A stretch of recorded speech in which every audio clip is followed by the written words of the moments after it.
Hello friends, आपका स्वागत है। मैं हूं आपका दोस्त अनिल सहारन। आज हम बात करने वाले हैं the one thing Gary Keller and जय पप्सन के बारे में। विनय, एक युवा पेशेवर, अपनी करियर में लगातार कोशिश कर रहा था। वो दिन रात कई चीजों को एक साथ करने में जुटा रहता था। Emails, meetings, social media updates और एक दूसरे कामों की लिस्ट।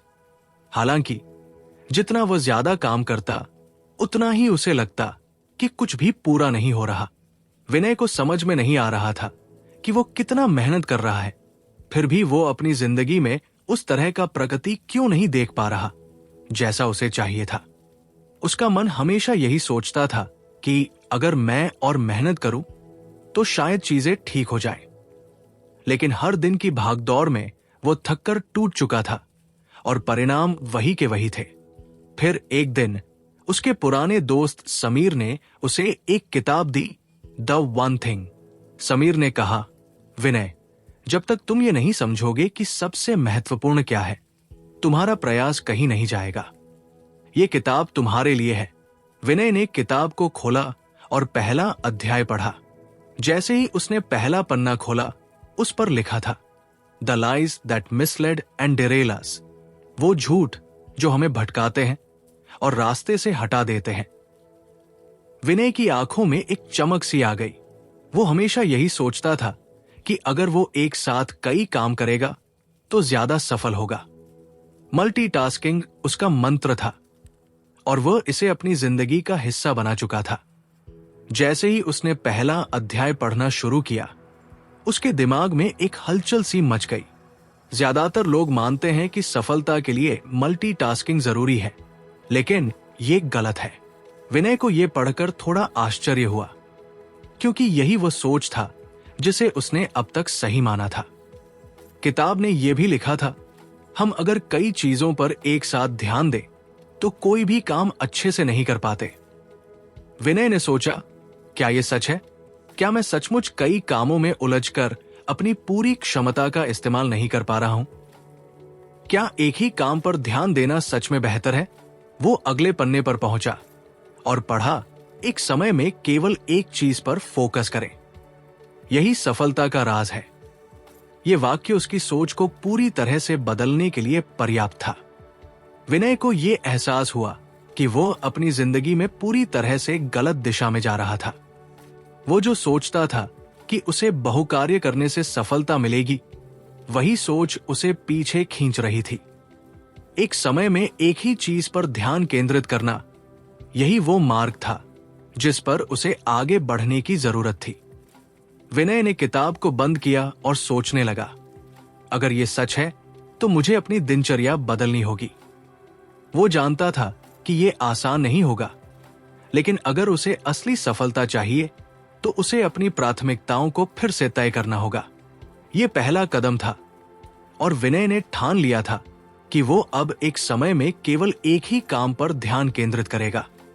उसने अपनी योजनाओं को और ज्यादा साफ और स्पष्ट बनाने का फैसला किया ताकि उसे सही दिशा में काम करने में मदद मिल सके। विनय ने किताब को बंद किया और गहरे सोच में डूब गया। अभी भी उसे ये यकीन नहीं हो पा रहा था कि उसकी पुरानी सोच पूरी तरह गलत थी। एक समय में कई काम करने की आदत, जो उसने हमेशा सफलता के लिए जरूरी समझी थी, अब उसे उलझन में डाल रही थी। लेकिन अब किताब ने एक नया रास्ता दिखाया था। दूसरे अध्याय में जो लिखा था, वो उसे समझ में आ रहा था। ज्यादातर सफल लोग उस एक चीज पर ध्यान केंद्रित करते हैं जो उन्हें सबसे ज्यादा फर्क डाले। ये वाक्य उसके दिमाग में गूंजने लगा। उसकी आंखों में चमक आ गई। उसे अब यह समझ में आने लगा था कि सफल लोग अलग अलग चीजों को नहीं, बल्कि अपनी सबसे बड़ी प्राथमिकता को पहचानते हैं और उस पर पूरी तरह से फोकस करते हैं। विनय ने सोचा, क्या ऐसा सचमुच है? क्या मुझे भी अपनी एक सबसे महत्वपूर्ण चीज पहचानी चाहिए? वो जानता था कि अगर वो अपनी सबसे बड़ी प्राथमिकता पर ध्यान केंद्रित करता है तो बाकी सभी काम अपने आप आसान हो सकते हैं। अगले दिन विनय ने अपनी सुबह की शुरुआत उसी तरह की थी जैसे वो हमेशा करता था, निरंतर कामों की लिस्ट में खुद को उलझाकर। लेकिन आज उसने अपनी योजना को फिर से देखा। एक समय में एक ही चीज पर ध्यान केंद्रित करने का फैसला किया।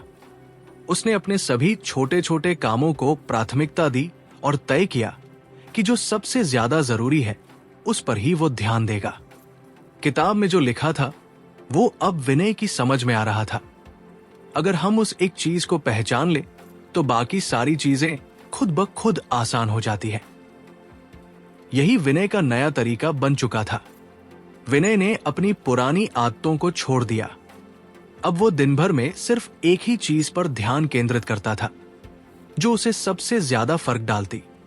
जब उसने अपनी प्राथमिकता को पहचान लिया तो बाकी सारी चीजें अपने आप सही दिशा में जाने लगी। उसकी उत्पादकता में बढ़ोतरी हुई और मानसिक शांति भी मिली। इस बीच अगर आपको यह कहानी पसंद आ रही है तो लाइक जरूर करें, कमेंट में अपनी फीलिंग्स शेयर करें और वीडियो को अपने दोस्तों तक पहुंचाएं। आप देख रहे हैं अनिल सहारन, जहां हम आपकी पसंदीदा किताबों की कहानियां आपकी अपनी भाषा में लाते हैं। अगर आप इस किताब को लेना चाहते हैं तो नीचे डिस्क्रिप्शन में दिए अफिलिएट लिंक से खरीद सकते हैं। इससे हमें भी थोड़ा सपोर्ट मिलेगा और आपको एक जबरदस्त किताब मिलेगी। चलिए अब वापस चलते हैं कहानी की उसी मोड़ पर जहां से सब कुछ बदलने वाला था। विनय ने किताब के दूसरे अध्याय को फिर से पढ़ा और उसे एहसास हुआ कि असली सफलता वही है जब हम अपनी जिंदगी की सबसे ज्यादा महत्वपूर्ण चीज को पहचान कर उस पर पूरी तरह से ध्यान केंद्रित करते हैं। विनय ने किताब को बंद किया और विचारों में खो गया। किताब ने उसे बहुत कुछ सिखाया था, लेकिन अब वो महसूस कर रहा था कि एक और चीज उसे समझनी बाकी है। क्या उसे सच में अपनी जिंदगी का उद्देश्य पता है? वो एक पेशेवर था, लगातार कामों में डूबा रहता था, लेकिन क्या वो वही कर रहा था जो उसके लिए सबसे महत्वपूर्ण था?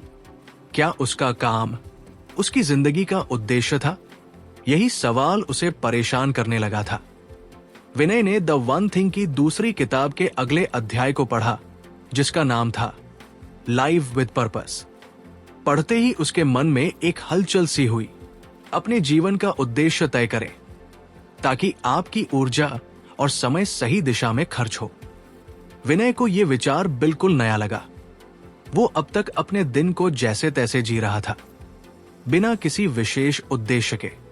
क्या मेरा उद्देश्य क्या है? वो बार बार यही सवाल खुद से पूछता। किताब में आगे लिखा था, जब आप जानेंगे कि आपका मुख्य उद्देश्य क्या है तो बाकी चीजों के लिए जगह कम पड़ जाएगी। विनय की जिंदगी में हमेशा एक खालीपन सा महसूस होता था और वो इस खालीपन को अपनी भागदौड़ में भरने की कोशिश करता था।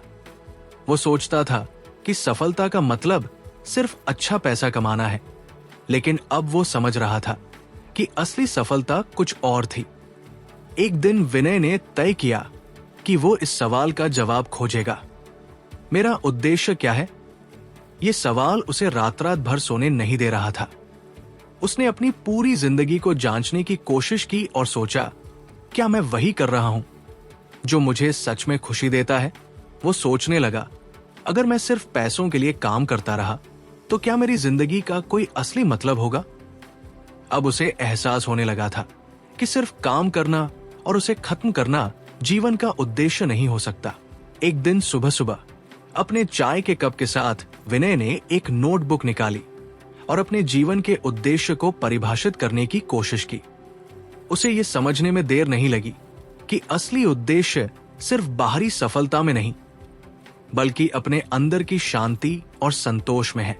वो अब अपनी प्राथमिकता को एक नई दिशा में तय करना चाहता था, जहां उसे अपने काम, रिश्तों और व्यक्तिगत जीवन के बीच सही संतुलन मिल सके।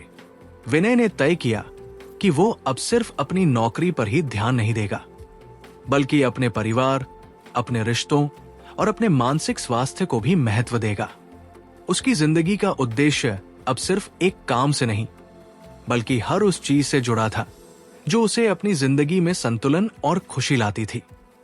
विनय को यह समझ में आया कि अगर वो अपने जीवन का उद्देश्य जानता है तो बाकी सारी चीजों के लिए जगह खुद ब खुद बन जाएगी। जब हम अपने उद्देश्य को पहचानते हैं तो हमें समय और ऊर्जा सही दिशा में खर्च करने का अवसर मिलता है। विनय ने किताब को फिर से खोला। अब तक उसे ये समझ में आ चुका था कि मल्टीटास्किंग और हर चीज पर ध्यान देने का तरीका उसे सिर्फ भटका रहा था। किताब ने उसे एक समय में एक चीज पर ध्यान केंद्रित करने की सलाह दी थी। उसने अपने जीवन का उद्देश्य पहचानने की कोशिश की थी और अब वो अगले कदम पर था। प्राथमिकताएं तय करने की बारी थी। विनय को याद आया, अपने जीवन का उद्देश्य जानना सिर्फ पहला कदम था। असली काम शुरू होता है जब आप जान जाते हो कि आपकी प्राथमिकता क्या है। यही बात उसने अगले अध्याय में पढ़ी। अपनी प्राथमिकताएं तय करें और उसी हिसाब से काम करें। एक बार जब आप जान ले कि आपकी सबसे बड़ी प्राथमिकता क्या है, तो बाकी सभी काम इसके अनुसार पीछे रह जाएंगे। विनय की सोच में एक और मोड़ आ गया। अब तक वो इस भ्रम में था कि सब कुछ महत्वपूर्ण था, लेकिन किताब ने उसे ये समझाया कि सिर्फ एक चीज पर ध्यान केंद्रित करना ही असली सफलता का राज है। एक दिन जब विनय सुबह उठते ही अपना रोज का दिन शुरू करने वाला था, उसने एक गहरी सांस ली और अपने आप से पूछा, मेरी सबसे बड़ी प्राथमिकता क्या है? किताब की सलाह से प्रेरित होकर उसने एक कागज पर अपनी प्राथमिकताएं लिखनी शुरू की। उसने अपने करियर, परिवार, स्वास्थ्य और मानसिक शांति के बारे में सोचा। विनय को अब यह साफ साफ समझ में आने लगा कि उसकी सबसे बड़ी प्राथमिकता उसका मानसिक और शारीरिक स्वास्थ्य था। उसके बाद उसे अपने परिवार और रिश्तों को भी प्राथमिकता देनी थी। वो अब जान चुका था कि जब उसकी प्राथमिकताएं सही होंगी तो बाकी सारी चीजें अपने आप ठीक हो जाएंगी। विनय ने तय किया कि वो अब अपनी दिनचर्या में सबसे पहले अपने स्वास्थ्य और परिवार को ध्यान में रखेगा। उसने खुद को समय देना शुरू किया, 2 घंटे वर्कआउट के लिए और अपने परिवार के साथ समय बिताने के लिए। पहले जहां वो अपने काम में डूबा रहता था, अब उसने वो समय सही प्राथमिकताओं के अनुसार बदल लिया। किताब में लिखा था, जब आप जान ले कि आपकी सबसे बड़ी प्राथमिकता क्या है, तो बाकी सभी काम इसके अनुसार पीछे रह जाएंगे। विनय अब अपनी प्राथमिकताओं के हिसाब से काम कर रहा था। अब विनय अपने सभी कामों को इस तरह से करता था कि वो सबसे महत्वपूर्ण काम पहले करता था। जैसे ही उसने अपनी प्राथमिकताओं का सही निर्धारण किया, बाकी सारी चीजें धीरे धीरे एक व्यवस्थित रूप में आ गई। उसका मन शांत था और उसे अब हर दिन का उद्देश्य स्पष्ट नजर आने लगा था। विनय ने किताब को खोला और पढ़ना शुरू किया। अब तक वो ये समझ चुका था कि सफलता का रास्ता सिर्फ मल्टीटास्किंग और बहुत सारे काम करने से नहीं, बल्कि अपनी प्राथमिकताओं पर फोकस करने से गुजरता है। किताब के पिछले अध्याय ने उसे अपना उद्देश्य पहचानने की प्रेरणा दी थी। अब वो ये समझ चुका था कि अपने जीवन की सही प्राथमिकताओं को तय करने से बाकी सारी चीजें अपने आप बेहतर हो सकती है। लेकिन अब एक नया सवाल था, कैसे उन प्राथमिकताओं को सही तरीके से पूरा किया जाए? विनय ने अगले अध्याय में जो लिखा था, वो पूरी तरह से उसके दिमाग को खोलने वाला था। सही चीजों पर फोकस करके ही आप उत्पादक हो सकते हैं। विनय को यह एहसास हुआ कि अब तक वो अपने समय का सही प्रबंधन नहीं कर पा रहा था। हमेशा भागदौड़ में रहता था, लेकिन वो सोचता था कि काम की सूची लंबी होती जा रही है और परिणाम कुछ भी नहीं मिल रहा। लेकिन किताब ने उसे बताया कि सिर्फ वही काम करें जो आपकी प्राथमिकताओं से जुड़े हों और जो वास्तव में आपके उद्देश्य को आगे बढ़ाते हों। विनय को यह समझ में आया कि अगर वह अपनी प्राथमिकताओं के हिसाब से समय का सही तरीके से प्रबंधन करता है, तो वो सब कुछ कर सकता है जो उसके लिए महत्वपूर्ण है। विनय ने तय किया कि वो अब अपने दिन को इस तरह से व्यवस्थित करेगा कि सबसे पहले अपनी प्राथमिकताओं को पूरा करे। उसने अपने सारे कामों को महत्वपूर्ण और कम महत्व के आधार पर विभाजित किया। उसके लिए अब सबसे पहले अपने मानसिक और शारीरिक स्वास्थ्य का ध्यान रखना था, फिर अपने परिवार के साथ समय बिताना और अंत में काम के बाकी छोटे छोटे टास्क को निपटाना। विनय ने अपने समय को इस तरह से विभाजित किया कि सबसे ज्यादा जरूरी काम पहले होते थे। सुबह की शुरुआत वर्कआउट और मेडिटेशन से होती, फिर ऑफिस के महत्वपूर्ण कामों के लिए निर्धारित समय आता। वो अब अपने दिन को इस तरह से पहले से ज्यादा प्रोडक्टिव महसूस कर रहा था। समय की सही प्रबंधन से ही आप वो सब कर सकते हैं जो आपके लिए महत्वपूर्ण है। विनय ने इस वाक्य को अपनी जिंदगी का मंत्र बना लिया। वो अब अपने समय को पूरी तरह से अपने उद्देश्यों और प्राथमिकताओं के हिसाब से प्रबंधित कर रहा था। अब उसे अपने दिन का हर पल एक उद्देश्य और दिशा के साथ बिताने का एहसास हो रहा था। उसके काम भी तेजी से निपटने लगे थे और हर दिन उसका आत्मविश्वास बढ़ रहा था। विनय के लिए अब उत्पादकता का मतलब था अपने समय और ऊर्जा को सिर्फ उन चीजों पर लगाना जो उसे अपने जीवन के उद्देश्य की ओर ले जाती। विनय ने किताब को फिर से खोला। अब तक उसकी यात्रा में बहुत बदलाव आ चुका था। उसने अपने जीवन का उद्देश्य पहचान लिया था और अपनी प्राथमिकताओं पर फोकस करना शुरू कर दिया था। उसे यह भी समझ में आ चुका था कि अपने समय का सही तरीके से प्रबंधन करना ही उत्पादकता का असली राज है। लेकिन अब वो एक और चुनौती का सामना कर रहा था। क्या वह अपने समय को सही तरीके से विभाजित कर पा रहा है? विनय ने किताब के अगले अध्याय में जो पढ़ा वो उसे एक और महत्वपूर्ण दिशा दिखा रहा था।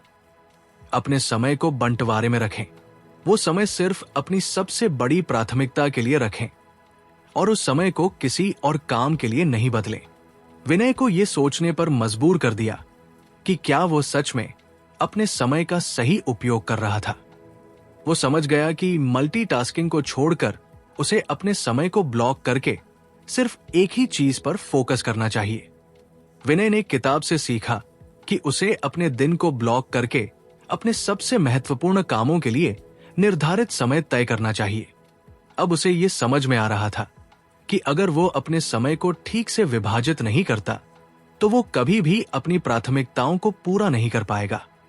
विनय ने तय किया कि वो सुबह का समय केवल अपने स्वास्थ्य और मानसिक शांति के लिए रखेगा, फिर दोपहर का समय अपने काम के लिए और शाम का समय अपने परिवार के साथ बिताने के लिए तय करेगा।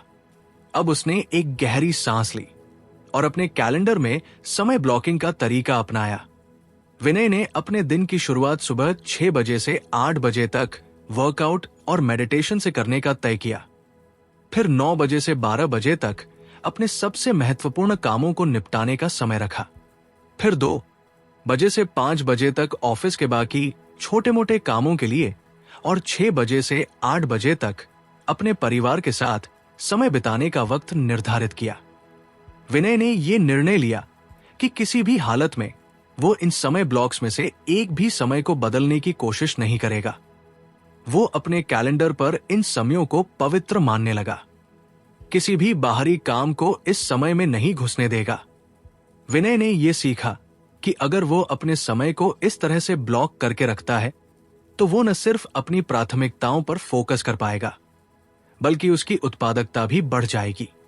किताब में लिखा था, वो समय सिर्फ अपनी सबसे बड़ी प्राथमिकता के लिए रखें और उस समय को किसी और काम के लिए नहीं बदलें। अब विनय का समय ब्लॉकिंग का तरीका उसे अपने दिन में एक नई ऊर्जा और स्पष्टता दे रहा था। विनय अब पहले से कहीं ज्यादा शांत और केंद्रित था। सुबह तय वक्त पर उठना, सबसे जरूरी कामों के लिए समय ब्लॉक करना और डिस्ट्रैक्शन से दूर रहना, इन सब ने उसकी जिंदगी को एक नया रूटीन दे दिया था। लेकिन कुछ दिन बीते और फिर वही हुआ जो अक्सर होता है। एक दिन सुबह सुबह उसका एक पुराना दोस्त आया। बोला, भाई आज तो चल थोड़ा घूमने चलते हैं, काम तो रोज ही रहेगा। विनय के दिमाग में कुछ देर के लिए ख्याल आया, सच में काम तो रोज का है। लेकिन तभी उसे याद आया किताब का वो हिस्सा जिसमें लिखा था कि वो समय सिर्फ अपनी सबसे बड़ी प्राथमिकता के लिए रखें और उस समय को किसी और काम के लिए नहीं बदलें। उसने ना सिर्फ मना किया बल्कि अपने कमरे में जाकर किताब का अगला अध्याय भी पढ़ डाला और वहीं से कहानी ने एक नया मोड़ लिया। The 3 commitments. विनय ने किताब के अगले अध्याय में पढ़ा, सफलता के लिए 3 बातें जरूरी है। स्पष्ट रूप से एक लक्ष्य चुनना, उस लक्ष्य के लिए पूरी तरह से समर्पित होना और लगातार कोशिश करते रहना। विनय को समझ आया कि टाइम ब्लॉकिंग और प्रोडक्टिविटी तब तक अधूरी है जब तक इंसान खुद को पूरी तरह से कमिट न करे। एक लक्ष्य चुनना, क्लैरिटी ऑफ गोल। विनय ने अपने डायरी में लिखा, मुझे क्या चाहिए। पहले बार उसने बिना घबराए, बिना इधर उधर की सोच के एक ही लाइन लिखी, मुझे खुद को साबित करना है, अपने काम, अपनी मेहनत और अपनी कहानी से। वो अब इधर उधर भटकने वाला नहीं था। कोई नया कोर्स, कोई शाइनी अपॉर्चुनिटी, कोई नया डिस्ट्रैक्शन, अब उसका मन नहीं डगमगाएगा। लक्ष्य साफ था। 2, पूरी तरह से समर्पित होना, फुल कमिटमेंट। किताब ने एक बात कही थी जिसने विनय को हिला दिया। कमिटमेंट का मतलब है पीछे कोई रास्ता नहीं छोड़ना। अब वो दिन आ गए थे जब विनय अपने काम को आधा करके नहीं छोड़ेगा। चाहे किसी दिन मन करे या न करे, चाहे थकान हो या कोई बहाना, अब वो खुद से हार नहीं मानेगा। हर दिन उसने तय किया कि कम से कम एक चीज ऐसी करेगा जो उसे उसके लक्ष्य के करीब ले जाए। 3, लगातार कोशिश, मास्टरी थ्रू रेपिटेशन। विनय ने किताब में पढ़ा, सच्चे मास्टर कभी ये नहीं कहते कि उन्हें सब आता है, वो कहते हैं कि वो हर दिन सीखते हैं। अब विनय ने एक नया नियम बनाया। हर रात सोने से पहले वो खुद से पूछता, आज मैंने अपने लक्ष्य के लिए क्या किया। कभी जवाब छोटा होता, कभी लंबा, लेकिन हर दिन जवाब जरूर होता। विनय को अब समझ आ चुका था कि सफलता कोई इत्तेफाक नहीं होती, वो लगातार की गई मेहनत और गहरी नियत का नतीजा होती है। उसने अब खुद से वादा कर लिया था, लक्ष्य साफ रहेगा, समर्पण पूरा होगा और कोशिश कभी रुकेगी नहीं। अब जब विनय अपने लक्ष्य को लेकर पूरी तरह स्पष्ट और प्रतिबद्ध हो गया था, तब भी हर दिन कोई ना कोई उसे उसके रास्ते से भटकाने की कोशिश करता। कभी कोई दोस्त फोन करता, भाई आज एक छोटा सा मीटअप है, तू भी आ जा। तो कभी कोई रिश्तेदार बोलता, तू तो घर के कामों से बच ही जाता है, थोड़ा टाइम दे दिया कर।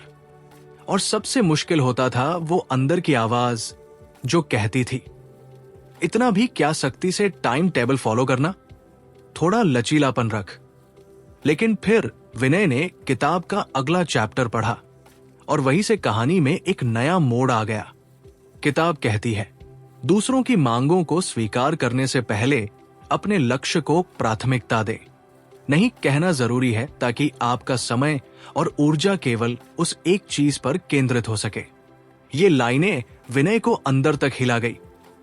उसने महसूस किया कि अब तक उसका बहुत सारा समय दूसरों को हाँ कहने में बर्बाद हो चुका था, ऐसे कामों में जो न उसके लक्ष्य से जुड़े थे, न उसके जीवन के उद्देश्य से।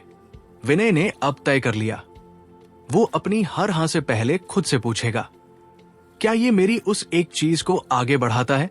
अगर जवाब ना हुआ तो विनय बिना किसी अपराध बोध के सीधा ना कह देगा। पहली बार जब उसने मना किया तो थोड़ा अजीब लगा। एक दोस्त ने नाराजगी दिखाई, मां ने ताना मारा, अब तो बस अपने में ही मस्त है तू। लेकिन विनय अंदर से जान चुका था कि हर हाँ एक ना होती है उस चीज के लिए जो सच में जरूरी है। फिर एक दिन कुछ ऐसा हुआ जिसने विनय को अंदर से तोड़ दिया। उसे एक पुराने दोस्त की शादी में जाना था, लेकिन उसी दिन उसका टाइम ब्लॉक किया गया सबसे जरूरी काम था, एक प्रेजेंटेशन जिसे वो हफ्तों से टाल रहा था। दोनों चीजें जरूरी थी, दोस्ती भी, सपना भी। उस रात उसने खुद से पूछा, क्या मैं यहां जाने से खुद को आगे बढ़ता हुआ देख रहा हूं। जवाब आया, नहीं। उसने शादी में ना जाने का फैसला किया। दोस्त नाराज हो गया, कुछ लोग बोले, बहुत बदला है तू। लेकिन उस रात विनय ने पहली बार वो प्रेजेंटेशन पूरा किया और वो उसकी जिंदगी का टर्निंग पॉइंट बन गया। अब विनय को समझ आ चुका था कि एक्स्ट्राऑर्डिनरी बनने के लिए ऑर्डिनरी लोगों को नाराज करना पड़ेगा। हर बार हाँ कहने से इंसान भीड़ में खो जाता है, लेकिन ना कहना ये वही करते हैं जिनके अंदर एक जुनून होता है कुछ बड़ा करने का। उस दिन विनय सुबह उठकर किताब के उस पन्ने पर रुका जहां लिखा था। जब आप अपने फोकस को एक चीज पर केंद्रित करते हैं तो आप उस पर जबरदस्त परिणाम प्राप्त करते हैं। उसके मन में एक पुरानी याद चमक गई। कॉलेज के दिनों में उसका एक दोस्त था, राहुल। राहुल का एक ही सपना था, इंडियन आर्मी में जाना। जब बाकी लोग 10 अलग अलग ऑप्शंस के पीछे भाग रहे थे, धमबीए, जॉब, फॉरेन, राहुल बस एक ही चीज पर फोकस कर रहा था। रोज सुबह 5 बजे दौड़, दिन भर तैयारी और रात को डिसिप्लिन से नींद। लोग उसे बोरिंग कहते थे। कभी कभी विनय भी सोचता था, यार ये बंदा कुछ ज्यादा ही सीरियस है। लेकिन आज जब विनय खुद एक फोकस्ड लाइफ जीने की कोशिश कर रहा था, उसे राहुल की क्लैरिटी और डेडिकेशन समझ आने लगी थी। अब विनय को अपने अंदर की एक और लड़ाई समझ आने लगी थी। डिस्ट्रैक्शंस अब बस बाहर नहीं थे, वो अंदर भी थे। सोशल मीडिया से तो दूरी बना ली थी, लेकिन अब भी वो दिन में कई बार नए आइडिया खोजने, अलग अलग प्लान बनाने और शाइनी चीजों की ओर भागता रहता। हर बार एक नई शुरुआत, फिर अधूरी छोड़ देना, यही उसकी आदत बन चुकी थी। किताब ने उसे रोक दिया, एक झटका दिया। ये एक साधारण सिद्धांत है, लेकिन ज्यादातर लोग इसे अनदेखा करते हैं। विनय ने अब एक फैसला लिया। अब वो सिर्फ एक ही चीज पर फोकस करेगा, अपने एक कंटेंट प्रोजेक्ट पर पूरी जान लगाना। न कोई नया आइडिया, न कोई साइड प्रोजेक्ट, न कोई शाइनी शॉर्टकट। अब सिर्फ एक दिशा, एक कदम, रोजाना। उस रात विनय अपनी डायरी में लिख रहा था। अब समझ में आया कि असली फोकस बाहर की नॉइज से नहीं, अंदर की क्लैरिटी से आता है। जब तक मैं अपने अंदर के कंफ्यूजन को नहीं रोकूंगा, तब तक बाहर का शोर कभी शांत नहीं होगा। एक हफ्ते तक उसने पूरी तरह से सिर्फ एक प्रोजेक्ट पर काम किया। ना कोई सोशल स्क्रॉल, ना कोई नया टास्क, ना ही मल्टीटास्किंग। और पहली बार वो प्रोजेक्ट पूरा हुआ, डेडलाइन से पहले, और वो भी उस क्वालिटी के साथ जो पहले कभी नहीं आई थी। लोगों ने नोटिस किया, तारीफ की, लेकिन उससे भी बड़ी बात, विनय ने खुद को नोटिस किया। विनय अब पहले जैसा नहीं था। सुबह उठते ही अब मोबाइल नहीं देखता था, बल्कि डायरी खोलकर खुद से एक सवाल पूछता था, अगर मैं आज सिर्फ एक चीज को सही तरीके से करूं, तो क्या बाकी सारी चीजें आसान हो जाएंगी? पुराने दिन याद आए। उसने देखा, पहले वो दिन भर बिजी रहता था, लेकिन कुछ भी बड़ा और ठोस बन नहीं पाता था। कभी वीडियो बनाना शुरू करता, फिर बीच में स्क्रिप्ट बदल देता। कभी ब्लॉग की शुरुआत करता, फिर किसी नए टूल या ऐप में उलझ जाता। हर जगह थोड़ा थोड़ा करना और कहीं भी नहीं पहुंचना। लेकिन अब वो सिर्फ एक चीज पर ध्यान देता था। आज का सबसे असरदार काम क्या है? किताब ने बताया, दी फोकसिंग क्वेश्चन एक ऐसा कंपास है जो आपको हर समय सही दिशा में रखता है। अब चाहे वो सुबह उठे या किसी चुनौती के सामने हो या कुछ बड़ा शुरू करना हो, विनय यही एक सवाल खुद से पूछता और इस सवाल का जवाब ही उसे क्लैरिटी देता। उस दिन का वन थिंग अब विनय की जिंदगी में शांति थी, क्योंकि उसे अब पता था कि उसे हर दिन क्या करना है। उसका कंटेंट, उसका सोचने का तरीका, उसका जीवन अब दी फोकसिंग क्वेश्चन के इर्द गिर्द घूमता था। उसने सीखा कि क्लैरिटी कोई एक बार मिलने वाली चीज नहीं होती, बल्कि हर दिन खुद से पूछने वाली प्रक्रिया होती है। एक दिन वही पुराना दोस्त जो कभी उसे किताब गिफ्ट करके भूल गया था, उससे मिलने आया। विनय अब एक नया इंसान बन चुका था, संवेदनशील, गहरा, लेकिन बिल्कुल क्लियर।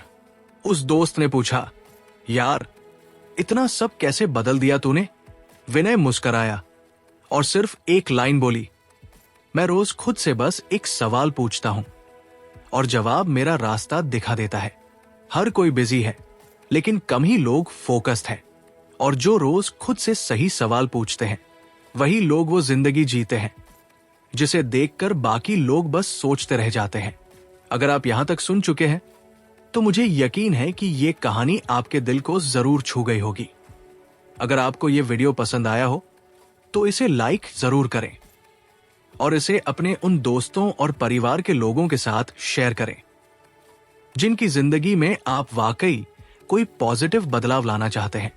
चैनल को सब्सक्राइब करना न भूलें ताकि अगली इंस्पायरिंग कहानी आप तक सबसे पहले पहुंचे। अगर आप इस किताब को खरीदना चाहते हैं तो उसका लिंक नीचे डिस्क्रिप्शन में दिया गया है, वहां से आप इसे ले सकते हैं। अब मिलते हैं अगली किताब की कहानी में एक नए सफर के साथ। तब तक अपना ख्याल रखें और हाँ, कमेंट करके जरूर बताएं कि इस कहानी की कौन सी बात आपके दिल को सबसे ज्यादा छू